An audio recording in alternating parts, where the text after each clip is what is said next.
राधे राधे, जय श्री कृष्णा। कहानी संग्रह में हमारे सभी श्रोताओं का हार्दिक अभिनंदन है। बंधुओं, आज की वीडियो के माध्यम से आप श्रीमद् भागवत पुराण की ऐसी कथा श्रवण करेंगे जिसे सच्चे मन से सुनने या सुनाने से जन्म जन्म के संचित पापों का नाश हो, अंत में हरि धाम की प्राप्ति होती है। कथा श्रवण करने से पूर्व यदि आप हमारे चैनल पर नए हैं तो सब्सक्राइब करें, वीडियो को शेयर एंड लाइक अवश्य करें। संपूर्ण जानकारी के लिए वीडियो को अंत तक जरूर देखें। श्रीमद् भागवत पुराण की इस कथा के अनुसार एक नगर में आत्मदेव नाम के एक ब्राह्मण रहते थे। उनकी पत्नी का नाम धुंधुली था। ब्राह्मण हरि के चरणों में प्रीत रखने वाला था। ब्राह्मण के पास धन दौलत का कोई अभाव नहीं था। वह धन का उपयोग भगवान की भक्ति व दीन दुखियों की सहायता में हमेशा करता था। उसकी एक ही इच्छा थी कि प्रभु की कृपा से उसे एक पुत्र की प्राप्ति हो जाए जिससे उसकी सद्गति हो, क्योंकि उसने शास्त्रों में पढ़ा था कि बिना पुत्र के इंसान की सद्गति नहीं होती। भगवान से नित्य प्रति संतान पाने की विनती किया करता। जब आत्मदेव को संतान की प्राप्ति नहीं हुई तब वह भगवान को प्राप्त करने के उद्देश्य से एक वन में चला गया। वहां पर आत्मदेव को एक संत के दर्शन होते हैं। संत को देखते ही ब्राह्मण देव उसे साष्टांग प्रणाम कर विलाप करने लगा। संत ने पूछा, हे ब्राह्मण देव, इस प्रकार विलाप क्यों कर रही हो? यह तुम्हें क्या कष्ट है? तब वह ब्राह्मण उस संत से बोला, हे देव, मेरे पास धन धान्य का कोई अभाव नहीं है, परंतु मेरे जीवन में एक ही कमी है जो दिन रात मुझे कचोटती रहती है, क्योंकि मैं निःसंतान हूँ। आप मुझे ऐसा आशीर्वाद दें कि एक पुत्र की प्राप्ति हो जो मेरे वंश को चला सके व मेरे पितरों को तृप्त कर सके।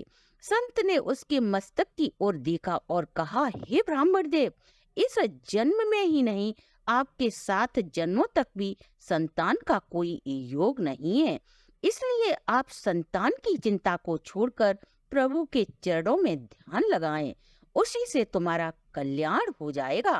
ब्राह्मण संतुष्ट न हुआ और वह बोला, हे देव, मुझे एक पुत्र चाहिए, ऐसी कृपा करो। तब वह संत बोले, हे ब्राह्मण देव, मैं तुम्हें एक फल देता हूँ, जिसे ले जाकर तुम अपनी पत्नी को खिला देना। हरि कृपा से उसे एक पुत्र की प्राप्ति होगी। ब्राह्मण फल लेकर शीघ्र ही घर आ गया और अपनी पत्नी को फल देकर बोला, यह एक संत का आशीर्वाद है, इसे खा लो। हमें वंश को आगे बढ़ाने वाला एक पुत्र शीघ्र ही प्राप्त हो जाएगा। ब्राह्मणी ने ब्राह्मण से वह फल तो ले लिया, परंतु खाया नहीं। वह सोचने लगी, संतान प्राप्ति में बहुत कष्ट होता है और मेरी सुंदरता भी कम हो जाएगी। इस कष्ट को झेलने से तो अच्छा है मैं बांझ ही रह जाऊं। यह बात ब्राह्मणी ने अपनी प्रिय सहेली को बताई। तब ब्राह्मणी की सहेली ने ब्राह्मणी को सलाह दी कि ये फल तुम अपनी गाय को खिला दो और मैं जिस पुत्र को जन्म दूंगी वह तुम्हें दे दूंगी। धुंधली ने यह फल गाय को खिला दिया और अपनी सहेली के कई अनुसार उसने 9 माह तक इस तरह बिताए जैसे वह गर्भवती हो। जब उसकी सहेली के पुत्र हुआ तब वह सहेली उस पुत्र को लाकर ब्राह्मणी को दे देती है। ब्राह्मणी ने उस पुत्र का नाम धुंधकारी रखा और गाय को भी एक समय पर पुत्र प्राप्त हुआ। उसका शरीर मनुष्य की भांति था, लेकिन उसके कान गाय जैसे थे। ब्राह्मण ने उसका नाम गोकर्ण रखा। धुंधकारी अपने नाम के अनुसार ही धूर्त था। उसे अच्छे संस्कार देने के उपरांत भी किसी भी संस्कार का उस पर कोई प्रभाव न पड़ा। दूसरों को तंग करना, खेलते बच्चों को रुलाना व पकड़कर कुएं में डाल देना उसकी नित्य की दिनचर्या थी। धीरे धीरे धुंधकारी बड़ा होने लगा। इसके साथ ही उसके अवगुण भी बढ़ने लगे। मदिरापान, जुआ, फरिश्तेगामी तथा अपने परिजनों को तंग करना व पिता द्वारा कमाया गया धन जुए व शराब में खर्च करना, यही उसका नित्य का नियम था। एक दिन ब्राह्मण सोचने लगा, ऐसे पुत्र से तो अच्छा था निसंतान होता मैं। संत ने सही कहा था, यदि संत की बात माननी होती तो ठीक ही होता। वह इसी चिंता में बैठा था, तभी गौकर्ण ब्राह्मण के पास आया और बोला, पिताजी आप किस चिंता में बैठे हो? ब्राह्मण ने गौकर्ण को अपने दुख का कारण बताया। तब गौकर्ण बोला, पिताजी अब यह समय चिंता का नहीं है, बल्कि प्रभु के चिंतन का है। गौकर्ण के द्वारा दिए गए ज्ञान से प्रभावित होकर ब्राह्मण घर छोड़कर बद्रीनाथ चला गया और वहीं रहकर प्रभु के नाम का सिमरन करने लगा। प्रभु की चिंतन में लीन एक दिन ब्राह्मण ने अपना शरीर त्याग दिया। पिता के चले जाने के बाद धुंधकारी अपनी माँ को मारता पीटता। एक दिन ब्राह्मणी ने तंग आकर अपने प्राण त्याग दिए। गौकर्ण भी माँ की मृत्यु के बाद तीर्थ यात्रा पर निकल गए। अब घर में अकेला धुंधकारी ही शेष था। वह अत्यधिक प्रसन्न था। उसने घर में वेश्याओं को लाकर रख लिया। एक दिन वेश्याओं ने सोचा कि इसे मारकर इसका सारा धन लेकर यहाँ से चले जाना ही श्रेष्ठ कर रहेगा। जब धुंधकारी रात को मदिरा का पान कर सो रहा था, तभी वेश्याओं ने उसके गले में रस्सी का फंदा बना उसे लटका दिया। जब वह मर गया, तब घर के आंगन में ही गड्ढा खोदकर उसे दफना दिया और धुंधकारी का सारा सामान लेकर वहां से चंपत हो गई। धुंधकारी की अकाल मृत्यु हो जाने के कारण उसे मुक्ति नहीं मिली और उसकी आत्मा प्रेत योनि को प्राप्त कर घर में इधर उधर भटकती रहती। जब गौकर्ण तीर्थ यात्रा से वापस लौटा, तब उसे अलग अलग रूप में वह दिखाई देने लगा। गौकर्ण जी परम विद्वान थे। उन्होंने घर में गायत्री मंत्र से अभिमंत्रित कर जल का छिड़काव किया और पूछा, आप कौन हो? तब उस प्रेत ने बताया कि वह उसका भाई धुंधकारी है। आपने मुझे बहुत समझाने का प्रयास किया, लेकिन मैंने आपकी किसी भी बात को नहीं सुना और नहीं माना। मैंने हर बुरा कर्म किया जिसका फल मैं प्रेत बनकर भुगत रहा हूँ। तब गौकर्ण बोला, मैं तुम्हारे नाम से शांति पाठ गया जाकर कराऊंगा। तब धुंधकारी बोला, मेरे पाप असंख्य, क्योंकि गया में भी मुक्ति प्रदान करने पर मेरा उद्धार नहीं होगा। तब गौकर्ण बोला, मैं कुछ अन्य उपाय सोचता हूँ भाई। सुबह गौकर्ण जी उठे, नित्य कार्यों से निवृत्त होकर सूर्य देव को जल अर्पित कर गायत्री मंत्र का जाप करने लगे और सोचने लगे कि धुंधकारी को किसी प्रकार मुक्ति प्राप्त हो जाए।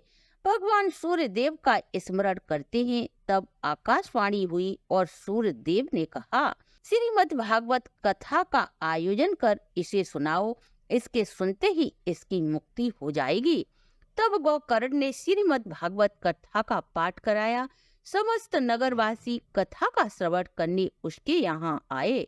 धुंधकारी की आत्मा भी वही कथा को सुनने पहुंची और कथा पंडाल में खड़े एक बांस में उसकी आत्मा प्रवेश कर गई। पहले दिन की कथा की समाप्ति पर बांस की एक गांठ चटक गई। दूसरे दिन की कथा में दूसरी गांठ व तीसरे दिन की कथा में तीसरी गांठ। इस प्रकार सातवें दिन की कथा की समाप्ति पर सातवीं गांठ चटक कर फट गई और धुंधकारी साक्षात श्री हरि रूप में प्रकट होकर प्रत्यक्ष सभी के सामने खड़ा हो गया।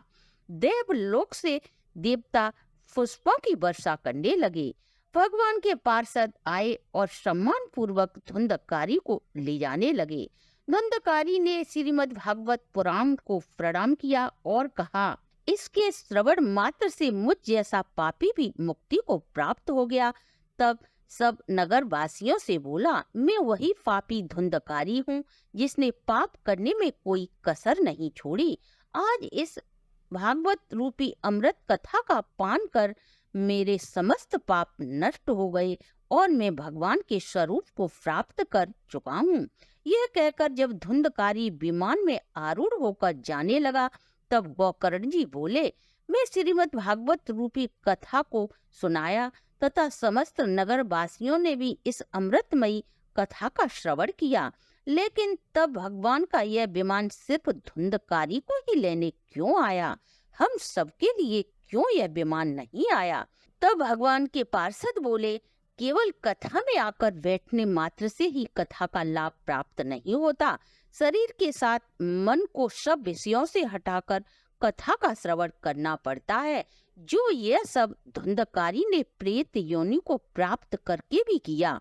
तभी कथा का संपूर्ण फल प्राप्त होता है। केवल कथा स्थल में आकर बैठना काफी नहीं होता।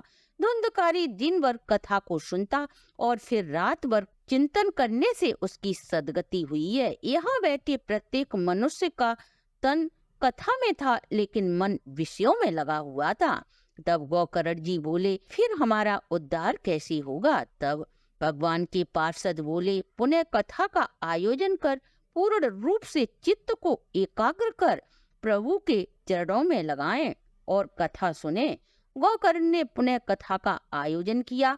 सभी ने एकाग्र चित्त होकर कथा का अमृत पान किया। 7वें दिन स्वयं श्री हरि अपने पार्षदों के साथ प्रकट हुए। देवलोक से पुष्पों की वर्षा होती है। भगवान श्री हरि गोकर्ण जी को आलिंगन करते इस नगर के वासी ही नहीं, बल्कि नगर के पशु पक्षी कीट पतंगे सभी मुक्ति को प्राप्त कर वैकुंठ धाम को चले गए। धुंधकारी ने अपने सद कर्मों से समस्त गांव को एक नरक बना दिया था, लेकिन संत की कृपा से प्राप्त हुए पुत्र गोकर्ण ने अपने साथ साथ सारे नगर वासियों सहित जीव जंतु पशु पंछी सभी को वैकुंठ धाम दिलाया। इसलिए बंधु, संत व सत्संग की सेवा कभी भी निष्फल नहीं हो सकती। तो भक्तों, कैसी रही हमारी प्रस्तुति? कृपया कमेंट करके अवश्य बताएं। आप व आपके परिवार पर सदा श्री हरि की कृपा दृष्टि बनी रहे, इसी शुभकामना के साथ अगर प्रस्तुति अच्छी लगी हो तो आप हमारे चैनल को लाइक, सब्सक्राइब और शेयर अवश्य करें।